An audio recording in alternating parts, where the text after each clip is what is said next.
이 좌우에 앉은 분들이 누군지 잘 모르시는 분들이 많죠. 그죠? 근데 저는 이렇게 보면은 오늘 누가 왔는지 안 왔는지가 한눈에 다 들어와요. 근데 한 분 한 분들이 어떤 분이 보여야 될 분이 안 보이고 안 보여야 될 분이 보이고 하면은 제 마음속에 이런저런 마음이 교차를 합니다.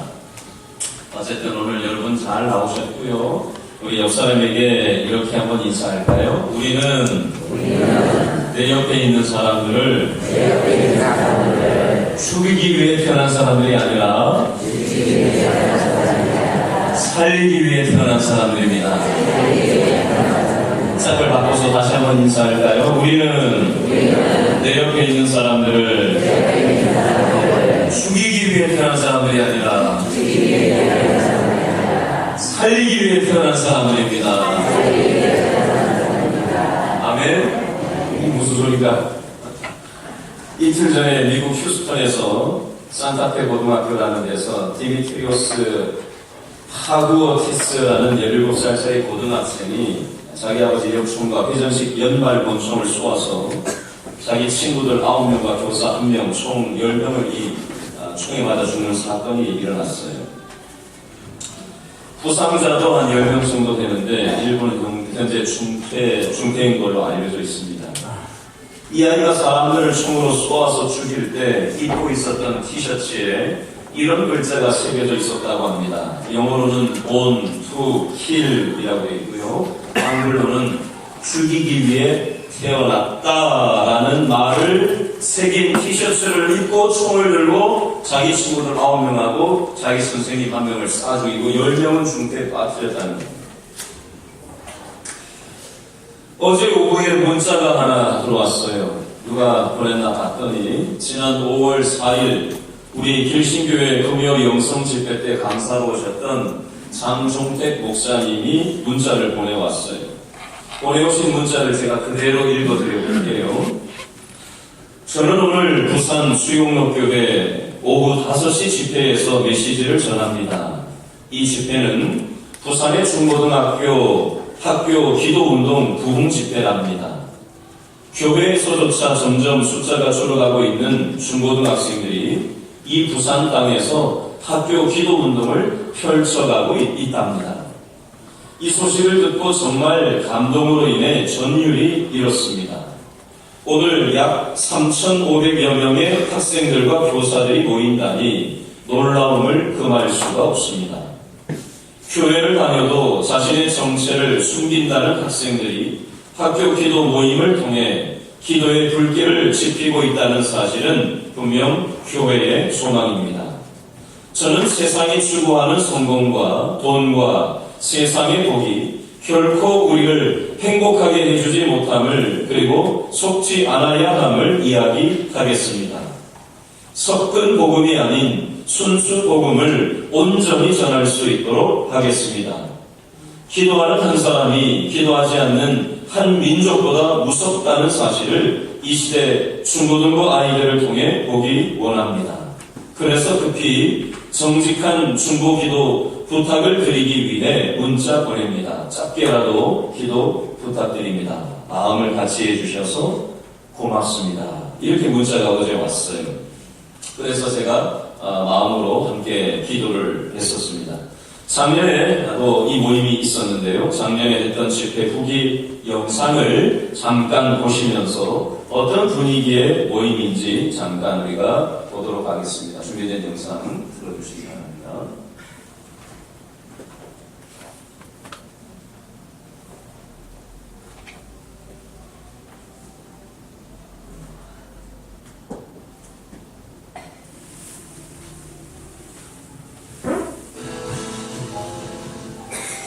말씀하시는 거 담대함으로 나아가자라는 그런 은혜가 있었어요. 그래서 저도 이제 학교가 크리스천 학교임에도 불구하고 담대하지 못했으면 좀 많이 부끄럽고 선교사님처럼 담대히 나아가는 학생이 될 수 있도록 더욱더 노력하겠다는 그런 마음가짐 가지고 배웠던 것 같아요. 하나님을 들어가는 것에 대해 다시 생각해보고 항상 하나님을 인지하고 하나님 없는 것처럼 행동하는 것이 아니라 하나님을 두려워하면서 살아가야겠다고 생각했어요.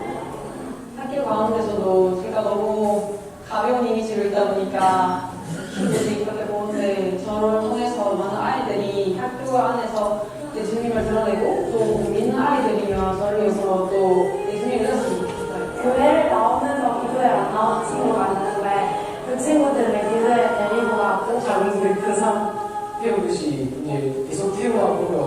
그 학교도 변하고 교회도 변화되는 것처럼 저희가 작은 불이라도 꺼지지 않게 항상 기도하면서 나아갔으면 좋겠습니다. 기장로 기도를 파이팅!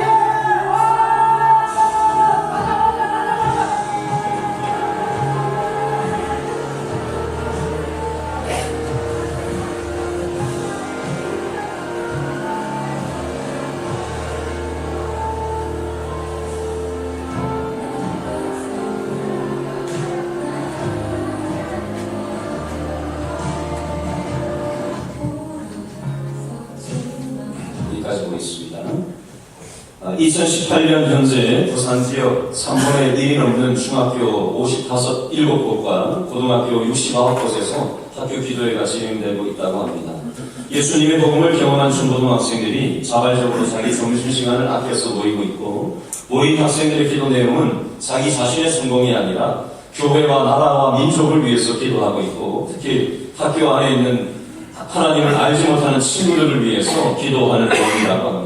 이 학생들은 예수님을 모르는 이 친구들을 위해서 한 학기에 두세 차례 자기 용돈을 아껴서 간식을 준비해서 복음을 전하고 있다고 합니다. 여러분들도 지금 기도해 주시고 또 생각날 때 함께 기도해 주실 수 있기를 바랍니다. 저를 따라서 한번 이렇게 얘기해 보시죠. 영어로 따라합니다. Born to Life. 한글로 풀어서 얘기해볼까요? 우리는 내 옆에 있는 사람을 살리기 위해 태어난 사람들입니다. 또 하나 골라잡으세요. 옆사람 골라잡으세요. 다시 따라합니다. 우리는 내 옆에 있는 사람을 살리기 위해 태어난 사람들입니다. 아멘. 오늘 본문에 보면 2000년 전 세상의 중심에서 예수와 십자가 부활을 외치면서 사람을 살리기 위해 살아가던 사람이 있었습니다. 지난주에 이어서 사도 바울은 고대 헬라 도시국가 연맹 중 하나였던 아티카의 수도이고 현대 그리스의 수도인 아테네에서 복음을 전하고 있습니다.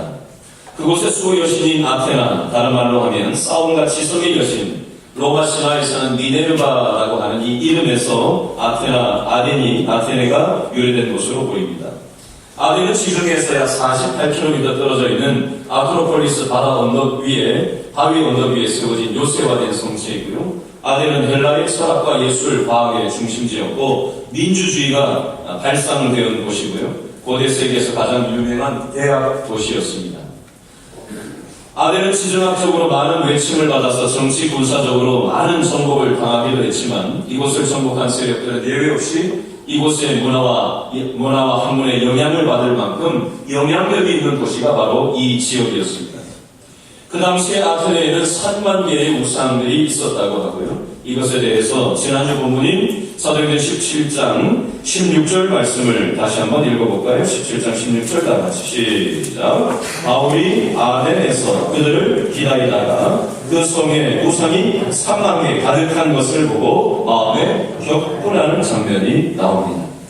좀 전에 보셨던 영상에 보면 우리 중고등학생들이 이 세상 경쟁이 심한 이 치열한 공부의 현장 속에서 살아가면서도 공부가 다가 아니라는 것을 어린 아이들이지만 알고 이 세상 학문의 우상이 다가 아니라 하나님이 우리의 진정한 섬겨야 될 대상이라는 걸 인정하고 자기들이 살아가는 그 학교 현장 속에서 시간을 쪼개가면서 자신이 조그마한 용돈을 아껴가면서 자기 친구들을 위해서 돈을 써가면서 그 아이들이 우상을 섬기고 이 세상신을 섬기지 않고 하나님을 인정하는 아이들대로 눈물 흘려가면서 저런 아이들이 있다는 사실이 얼마나 이 사회에 소망인 줄 모릅니다. 제가 어제 문자를 함께 기도하겠습니다 보냈더니 이 목사님 어제 집회 끝나고 좀 전에 1부예배 마치고 내려갔더니 문자가 왔어요. 목사님 어제 이렇게 집회를 했는데 기도해 주셔서 감사하다고. 그래서 제가 또 목사님을 축복의 통로로 사용하신 줄은 믿습니다 하니까 또 같이 주고받으면서 이렇게 믿음의 꿈을 함께 나누고 이렇게 문자로지만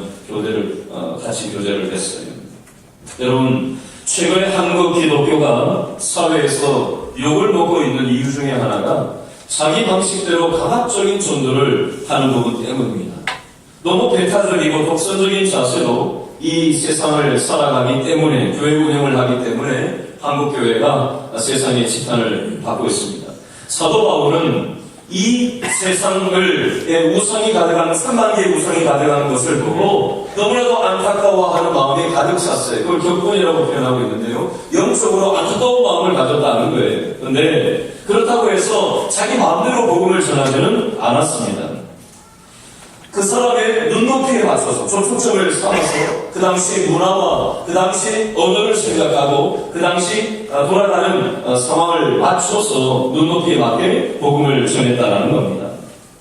여러분 혹시 저와 여러분의 신앙생활 속에서도 일상생활 속에서도 혹시 배타적이고 독선적인 생활 방식이 나도 모르게 붙어 있지는 않는가? 오늘 사도 바울의 이 전도 방식을 보면서 교훈을 좀 얻을 수 있으면 좋겠습니다. 지난주에 이어서 22절부터 오늘 읽은 34절까지의 본문은 아테네의 철학자들과 아레오파고 언덕에서 사도 바울이 변론하면서 설교했던 내용이 되겠습니다. 그 중에 일부는 우리가 지난주에 살펴봤고요. 오늘 그 이후의 내용인 26절과 27절을 우리 묶어서 한번 읽어보고 설명을 이어가겠습니다. 26절, 27절 제가 어떤 단어를 강조하는지 생각을 하시면서 26절 다같이 시작. 인류의 모든 족속을 한 혈통으로 어떻게 해요? 만드사 온 땅에 어떻게 하셨죠? 살게 하시고 그들의 연대를 어떻게 하셨어요? 정하시며 거주의 경계를요 한정하셨으니 이는 사람으로 곧 하나님을 더듬어 찾아 발견하게 하려 하심이로되 그는 우리 각 사람에게서 어떻게 하고 계세요? 멀리 계시지 아니하도다. 아멘. 제가 강조한 단어를 다시 한번 정리해 볼까요? 볼펜이 있으신 분들은 손에 드시고 밑줄을 그어가면서 따라오시면 본문의 의미가 더 명확하게 살아납니다. 27절을 다시 봅니다. 자, 인류 모든 족속을 한 혈통으로 하나님이 어떻게 하셨다고요? 만드사 밑줄. 온 땅에 어떻게 하셨어요? 살게 하셨어요. 그들의 연대를 어떻게 하셨다고요? 정하시며 밑줄. 거주의 경계를 한정하셨으니 밑줄. 이는 사람으로 곧 하나님을 더듬어 찾아 발견하게 하려 하시기로되 그는 우리 각 사람에게서 멀리 계시다고요? 아니요, 멀리 계시지 아니하도다. 밑줄 그곳이. 자, 다시 한번 정리합니다. 하나님은 이 세상을 만드신 분이십니다. 하나님은 우리를 온 땅에 살게 하신 분이세요. 하나님은 우리의 생사 화복, 우리의 연대를 하나님께서는 정하셨어요. 거주의 경계를 한정하셨다고 되어 있습니다. 그리고 하나님은 우리의 인생의 문제 가운데 뒷짐지고 구름 위에만 계신 아버지 하나님이 아니라 우리의 삶 가운데 때로는 안 계신 것 같고 때로는 멀리 계신 것 같이 느껴질 때도 있지만 내가 하나님을 인정하지 않아서 그렇지 하나님은 우리와 가까이 계신 하나님이신 줄로 여러분 믿으실 수 있기를 바랍니다. 좀 전에 말씀드렸던 이틀 전에 미국에서 총기 난사 사건이 있었던 그 학교에 많은 아이들이 죽고 많은 아이들이 다쳤는데 그 다친 아이들 중에 어떤 사연이 뉴스에 보도된 게 있었냐면요.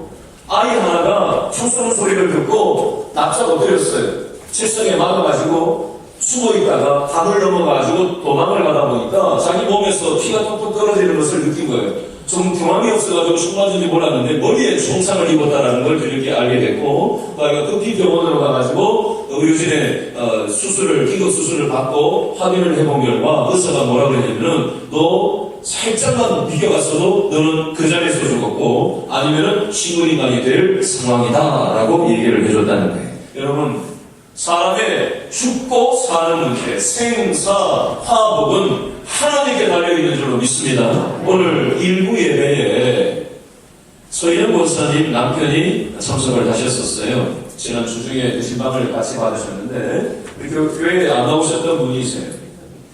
이분이 강동 도성에 가셨다가 급작스럽게 쓰러지셨어요. 마침 사람들이 있는 곳에서 쓰러지셔서 급히 병원으로 중환자실로 옮겨서 조치가 빨리 되어서 회복이 잘 되었어요. 병원에 입원해 있는 상황에서 제가 방문을 했더니 처음에 제가 아들 결혼식 때 봤을 때 표정하고는 완전히 달라진 느낌이었어요. 계속 눈물을 줄줄줄줄 흘리면서 고백을 하시더라고요. 평상시에는 누구하고 얘기도 잘 안 섞는 분인데 그렇게 말을 잘 하실 수가 없고, 아무래도 권사님이 걱정하셨거든요. 목사님 와도 얘기를 잘 안 할 텐데 마음에 각오를 하고 오세요 그랬는데 웬걸요? 가보니까 말을 줄줄줄줄 하면서 눈물을 줄줄줄줄 흘리시는데, 이번 주에는 지방을 갔는데 또 눈물을 흘리면서 얘기를 하십니다. 오늘 일부에 참석하고 나가다가 또 제가 안아드렸는데 보니까 또 눈물을 흘리고 있더라고요. 여러분, 사람의 죽고 사는 것은 하나님께 달려있는 줄로 믿으시기 바랍니다. 우리가 길동처럼 명일동, 고덕동, 앞사방, 상일동, 강일동, 금천동, 성내동, 하남시기 사신 도시, 천안에서, 의정부에서, 화곡동에서, 여기저기에서 우리 교인들이 오늘 예배를 드리러 오고 우리는 그 장소에 살고 있는데, 내가 그 집을 정해서 내가 살고 있다고 착각하지만 하나님이 뜻이 계셔서 우리를 그 지역사회에, 이 교회에 나오게 하시고 살게 하고 계신 줄로 믿음의 눈으로 볼 수 있기를 바랍니다. 그 표현이 26절에 나오는 거주의 경계를 한정하셨다는 표현이고요. 그들의 연대를 정하셨다라는 표현이 이런 분위기 속에서 나오는 말입니다. 따라합니다. 하나님은 우리의 생사 화복을 주관하고 계십니다. 아멘. 여러분, 우리는 인생의 가지가지 문제 속에, 이 아픔 속에 나의 보잘것없는 최선으로 나의 문제를 어떻게든지 해결해 보려고 아둥바둥하지만 나의 힘만으로는 한계가 있어요. 여러분, 그 인생의 문제를 하나님 앞에 맡길 때에 멀리 계시는 하나님이 아니라 내 옆에서 나를 도와주기 원하셔서 우리와 함께 하신다는 사실을 여러분 믿음의 눈으로 바라볼 수 있기를 바랍니다. 이 세상 모든 종교는요, 인간이 신을 찾아가는 종교예요. 신을 만족시키기 위한 정성, 시선을 들여야 됩니다. 그러나 우리가 믿는 하나님은요, 언제나 먼저 인간을 우리에게 찾아오시는 하나님이세요. 하나님이 먹지 말라고 하신 선악과를 먹고 나서 두려움 때문에 숨어 지내던 아담과 하와를 하나님은 어떻게 하시죠? 먼저 찾아가세요. 아담아, 내가 어디 있느냐? 하나님은 먼저 인간을 찾아오세요. 하나님은 동생을 죽여버린 살인자 가인에게도 먼저 찾아가서 안아주셨어요. 우상의 도시였던 하란에서 살고 있던 아브라함에게도 먼저 하나님이 찾아가 주셨어요. 계속해서 28절 말씀을 한번 읽어볼까요? 28절 앞부분만 다 같이 시작. 우리가 그를 힘입어 살며 기동하며 존재하느니라. 아멘. 이 말씀은요, 예수님 태어나시기 전 주전 6세기에 크레타라는 동네의 시인 에니메니데스라는 사람이 사행시를 썼는데, 이 크레티카에, 그 사행시 크레티카에 나오는 이 구절을 바울이 인용한 내용이 되겠습니다. 자, 방금 우리가 28절에 우리가 그를 힘입어 살며 기동하며 존재한다고 했는데요, 여기에 나오는 그라는 것은 하나님이 아니라 제우스 신을 얘기하는 겁니다. 크레타의 시인이 하나님이 아닌 제우스를 그 당시 예수님 태어나기 600년 전에 크레타 시인이 제우스를 힘입어 우리는 살며 움직이며 존재하는 존재다라고 제우스 시를 찬양하는 시를 지어봤었는데, 이 사람들이 알고 있는 그 눈높이 시를 바울이 인용해다가 지금 하나님을 설명하고 있는 장면이 되겠습니다. 바울은 제우스는 실화일 뿐이고 인간들이 만들어낸 허구라는 사실을 알았기 때문에 이 시를 인용해서 아테네 사람들에게 하나님을 설명하고 있습니다. 인간을 창조하신 하나님은 언제나 인간을 먼저 찾아와 주시고 늘 인간과 함께 계시기 때문에 우리가 하나님을 인식하든 인식하지 못하든 상관없이 우리는 하나님의 은혜 가운데 지금 살아가고 있는 줄로 믿으실 수 있기를 바랍니다. 그 믿음을 가지고 사도 바울은 우리는 하나님을 힘입어 살며 하나님 때문에 힘을 움직일 수 있는 존재이며 하나님이 우리를 존재하게 한다라고 설명을 인용해서 하고 있습니다. 계속해서 28절 뒷부분과 29절 첫째 줄을 묶어서 한번 읽어볼까요? 28절 존재하느니라 뒤에 너희부터 시작. 너희 시인 중 어떤 사람들의 말과 같이 우리가 그의 소생이라 하니 29절 이와 같이 하나님의 소생이 되었은 즉 여기까지요.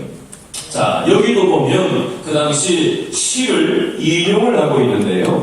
이번에는 그 당시 예수님 태어나시기 전 300년 전 주전 3세기 킬리기아 시인 아라투스의 시 이름도 어렵네요. 페노메나라는 이 사람이 쓴 시에 제우스를 가리켜서 우리가 그의 소생, 제우스의 소생이다 라고 하는 표현이 나오고요. 또 클레안테스라는 사람이 쓴 제우스 산가에도 우리는 제우스의 소생이다라는 시가 있다고 합니다. 이 시들이 그 당시에 굉장히 인기가 있고 유명한 시였는데요. 그 당시 아테네 사람들이 좋아하던 애송시를 인용을 해서 그래서 이것을 우리는 제우스의 소생이 아니라 하나님의 소생, 하나님의 자녀라고 바꾸어서 사도 바울이 자신의 믿음을 이 아테네 철학자들한테 설명하고 있는 장면이 나오고 있습니다. 계속해서 29절 뒷부분을 추가로 읽어볼까요? 하나님을 29절 교체주 시작. 하나님을 금이나 은이나 돌에다 사람의 기술과 고안으로 새긴 것들과 같이 여길 것이 아니니라. 아멘. 여러분, 인간을 먼저 찾아보시고 인간과 함께하고 계시는 하나님에 의해서 우리가 모두 알게 모르게 하나님의 소생, 하나님의 자녀가 되었기 때문에 인간이 머리를 짜내서 금속이나 돌을 이용해서 인간의 기술로 만든 우상들과 하나님을 똑같이 생각해서는 안 된다고 바울은 지금 설명을 하고 있습니다. 그래서 우리는 하나님의 소생답게, 하나님의 자녀답게 살아야 된다고 말하고 있습니다. 한번 따라하시죠. 우리는 하나님의 소생입니다. 우리는 하나님의 자녀입니다. 옛사람에게 한번 인사해 주시죠. 당신은 하나님의 소생입니다. 당신은 하나님의 자녀입니다. 여러분, 하나님의 소생, 하나님의 자녀들은 이 땅을 어떤 목적과 어떤 방향성을 가지고 살아야 된다고 우리가 오늘 설교 제일 초두에서 서로 인사를 했었죠. 따라합니다. 우리는 내 옆에 있는 사람들을 죽이기 위해 태어난 사람이 아니라 살리기 위해 태어난 사람입니다.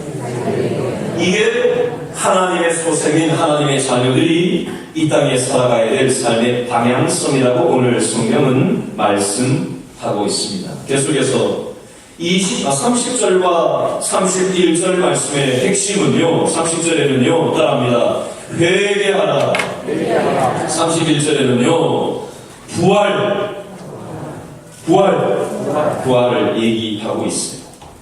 사도 바울이 이 회개와 십자가 부활을 설교를 하고 변론을 했을 때 이 설교를 들었던 이 아레오파고 언덕에서 이 변론을 나눴던 이 철학자들이 어떻게 반응을 했는지를 세 가지로 얘기를 하고 있는데요. 자, 32절부터 34절에 보니까 읽어볼 텐데 세 가지 다른 반응이 이 동네 사람들의 반응이 나오는데요. 자, 어떤 반응을 달리하고 있는지를 생각하면서 32절 다 같이 읽습니다. 시작. 그들이 죽은 자의 부활을 듣고 어떻게 반응하죠? 첫 번째, 어떤 사람은 조롱도 하고, 두 번째 반응은요, 어떤 사람은 이 일에 대하여 내 말을 다시 듣겠다 하니 이에 바울이 그들 가운데서 떠나네. 세 번째, 몇 사람이 그를 가까이 하여 믿으니. 누가 믿었어요? 그 중에는 아레오바고 갈리, 디오누시오라는 사람하고, 두 번째는요, 가마리라고 하는 여자하고, 세 번째 부류의 사람은요, 또 다른 사람들도 있었더라. 아멘.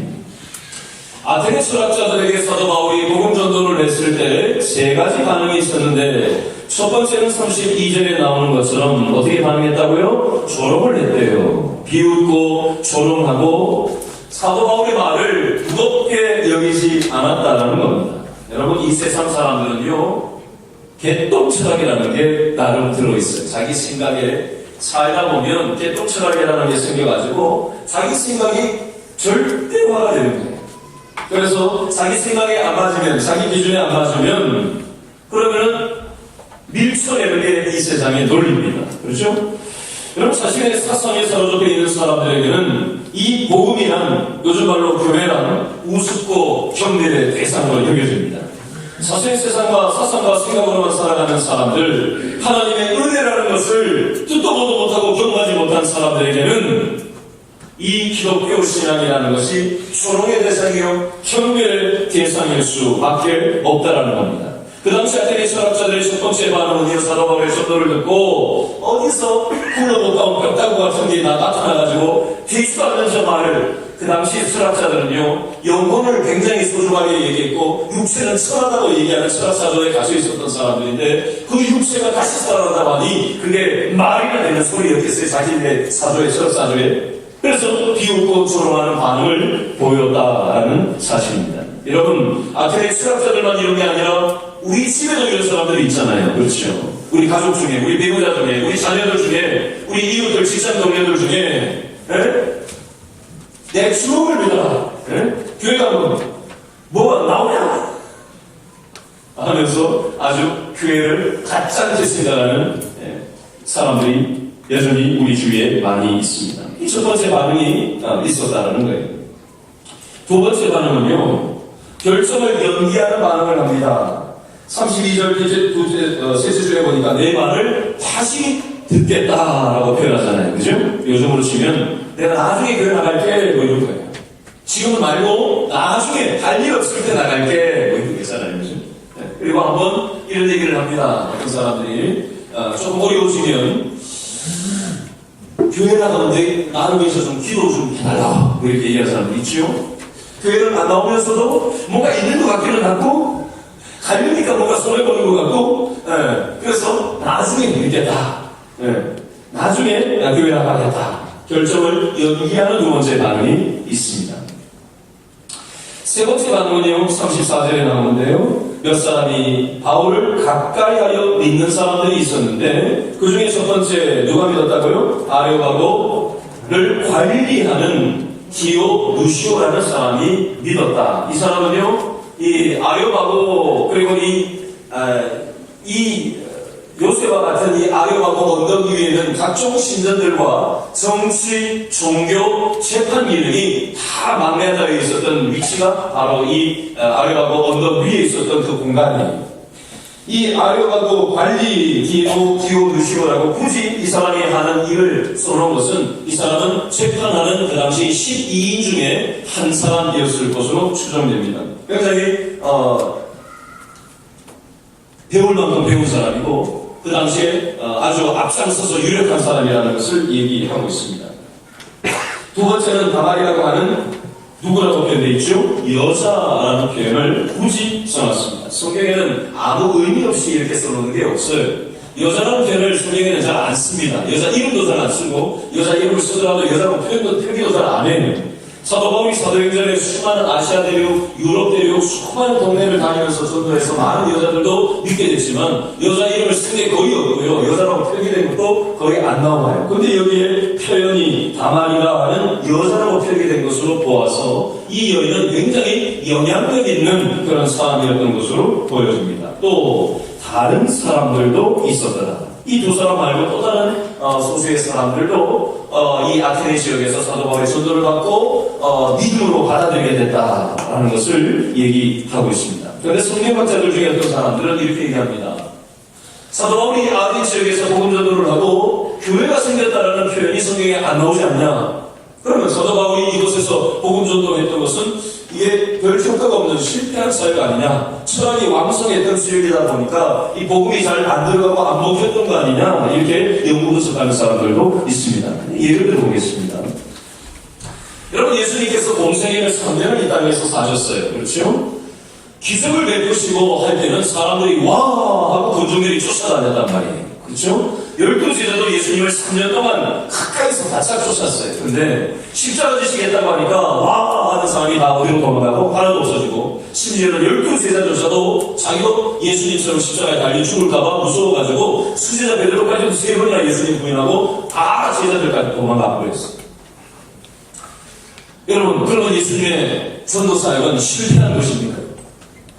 예수님의 전도사역은 십자가에서 마침표를 찍고 끝나고 끝나버린 게 아니라 어떻게 됐죠? 3일 만에 다시 부활하시고 그 죽었고 끝난 것이 아니라 십자가를 딛고 죽음의 권세를 이기신 예수님의 부활 기적의 능력을 소수의 몇몇 사람, 40명의 사람, 수백 명의 사람이 동시에 보고 직접 자기가 체험하고 듣고 보고 경험하면서 죽음의 권세를 이기시는 이 사망 권세를 이기시는 예수님께서 살아서 우리와 영원 끝날까지 함께 하시는 그런 분이시구나 라고 깨닫고 이 사람들이 하나님 앞에 다시 돌아오는 역사들이 있게 되었다는 겁니다. 여러분, 이 바울이 선도했던 아테네 지역은요, 현재 종교가 어떤 종교로 구성이 되어 있냐면 98%가 그리스 종교회를 믿고 있어요. 우리가 믿는 개신교하고는 다르지만 이 중에 예수님을 믿고 믿음으로 살아가는 사람들이 그만큼 많다는 것을 우리가 짐작을 할 수가 있겠습니다. 저는 오늘 말씀을 마무리하면서 최근에 신방을 가면서 느꼈던 얘기를 전달하고 오늘 말씀을 마무리하려고 합니다. 신방 갔던 어떤 집에 우리 교회에 오랫동안 나오셨던 우리 성도님 가정을 신방을 갔어요. 그때 남편은 교회에 딱 한 번 나온 적이 있었는데 그것도 예배 끝나기 전에 중간에 뛰쳐나가셨다고 하더라고요. 그렇게 하고는 몇십 년 동안 나온 적이 없으셨대요. 그분이 우리가 신방 대원들하고 가서 신방 예배를 드리는데 방 안에 있으면서도 문도 안 열고 안에 계셨어요.